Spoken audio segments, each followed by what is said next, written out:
Lord good news என்கிற இந்த நிகழ்ச்சியிலே உங்களை வரவேற்கிறேன். இன்றைக்கு தியானத்திற்காக வசனத்தை வாசிப்போம். மார்க் 12ஆம் அதிகாரம் 31ஆம் வசனம். உன்னிடத்தில் நீ அன்பு கூறுவது போல் பிறனிடத்திலும் அன்பு கூறுவாயாக. என்னிடத்தில் நான் எவ்வளோ அன்பாக இருக்கணும், நான் எவ்வளோ உயரணும்னு நினைக்கணும், எவ்வளோ ஆசீர்வதிக்கப்படணும்னு நினைக்கணும், அதே மாதிரி மற்றவங்களும் சந்தோஷமாக இருக்கணும், ஆசீர்வதிக்கப்படணும், உயரணும் அப்படின்னு நான் நினைப்பது தான் அன்பு.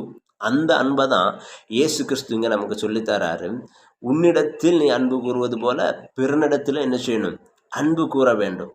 நமக்கு ஒரு வேளை நிறைய பணம் இருக்கலாம், நல்ல டேலண்ட் இருக்கலாம், நல்லா படிச்சிருக்கலாம், பெரிய பொசிஷனில் இருக்கலாம். ஆனால் நமக்குள்ள அன்பு இல்லை அப்படின்னா வேஸ்ட்டு.